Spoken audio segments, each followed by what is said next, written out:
नमस्कार प्रिय छात्र और छात्राएं, मैं जितेंद्र कुमार रावत अमन कंप्यूटर शॉर्ट हैंड सेंटर आपका हार्दिक स्वागत करता है।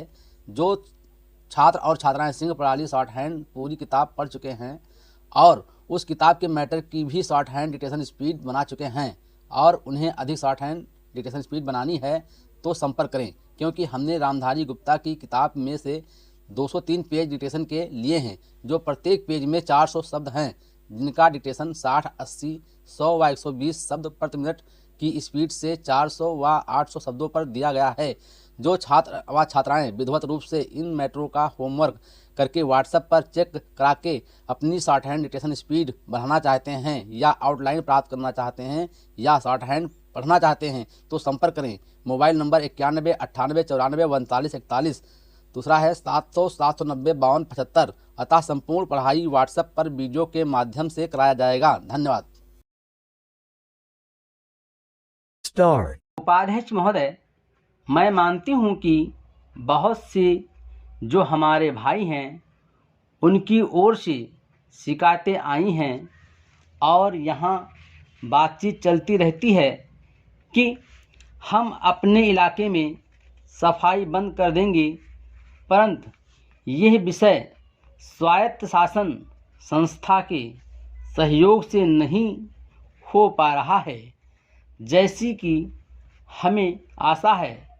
और मैं समझती हूँ कि राजनीतिक दल स्वास्थ्य के विषय में ध्यान रखते हैं, क्योंकि यह मानवता के लिए बहुत आवश्यक है और इसमें राजनीति का कोई रंग नहीं आना चाहिए, ऐसी मेरी आशा है।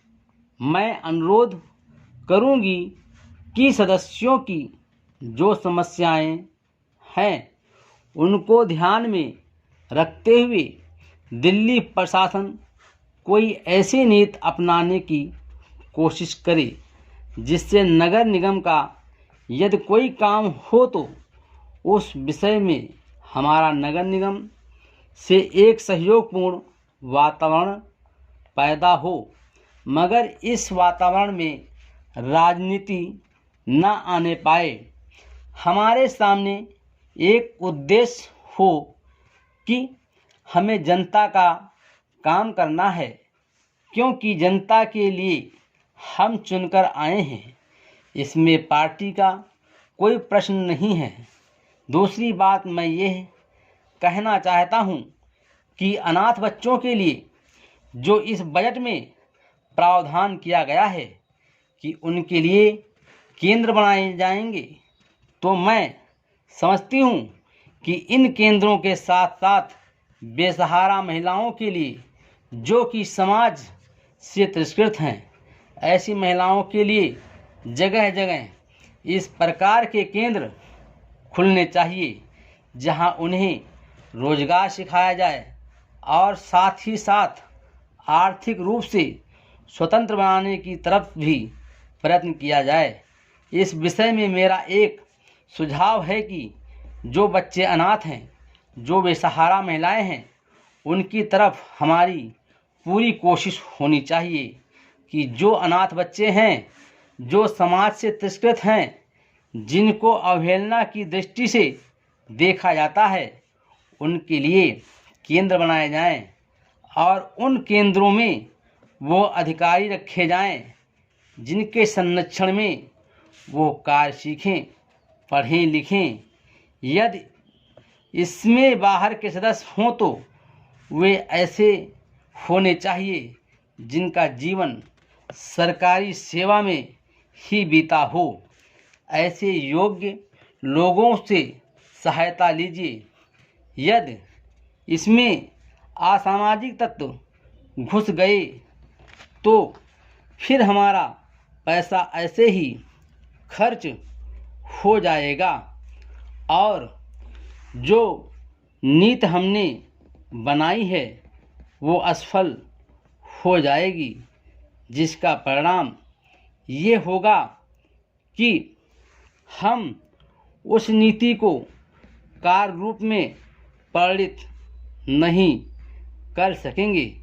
इस बात पर कोई मतभेद नहीं है। उपाध्यक्ष महोदय, रूस में भारत के जो मानचित्र प्रकाशित हुए हैं उनमें भारत के कुछ हिस्से को सही तरीके से नहीं दिखाया गया है।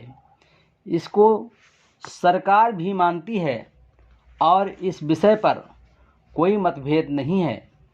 प्रश्न ये है कि अगर किसी देश ने हमारे देश का गलत मानचित्र प्रकाशित किया है तो एक सरकार के रूप में भारत सरकार का जो कर्तव्य है उसने उसको निभाया है या नहीं, और अगर निभाया है तो किस प्रकार से निभाया है।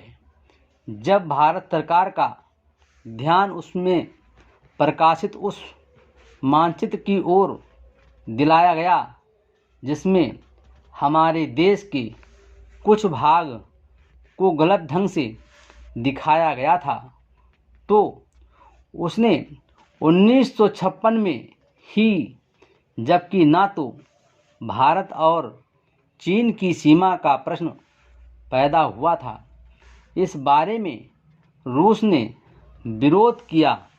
इसके बाद भारत सरकार ने लगातार 4 बार रूस सरकार से लिखित रूप से विरोध किया कि हमारे मानचित्र को ठीक से नहीं दिखाया गया है।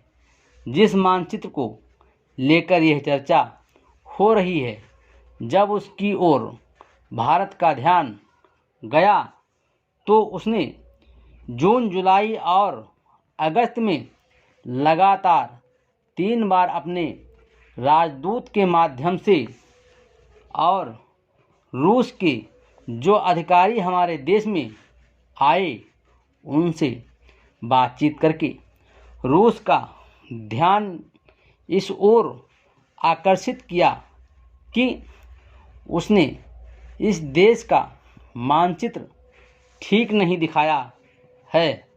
प्रश्न ये है कि जिस मानचित्र के बारे में हम चर्चा कर रहे हैं उसके बारे में हमें चिंता होनी चाहिए या नहीं। मैं समझता हूँ कि अगर दुनिया का कोई भी देश हमारा मानचित्र सही ढंग से नहीं दिखाता तो स्वाभाविक रूप से देश को उसके बारे में चिंता करनी चाहिए। हम अपने कर्तव्य से नहीं चूक सकते हैं, लेकिन जहाँ तक इस चर्चा का संबंध है, मैं माननीय सदस्य की प्रशंसा करता अगर वो उन समस्त देशों का जिक्र करते और निंदा करते जिन्होंने हमारे मानचित्र को गलत ढंग से दिखाया है। उदाहरण के लिए पाकिस्तान को शिकायत है उसके मानचित्र को केवल रूस, इराक और मिस्र ने ही नहीं बल्कि अमेरिका ने भी गलत दिखाया है। जिस कश्मीर को हम भारत माता का ताज और मुकुट कहते आए हैं, जिसे हम कहते हैं कि वो इस धरती पर हमारा स्वर्ग है, उस इलाके को बिल्कुल उनकी दया और कृपा पर छोड़ दिया गया है। यह बात उत्साहवर्धक नहीं है। Full stop.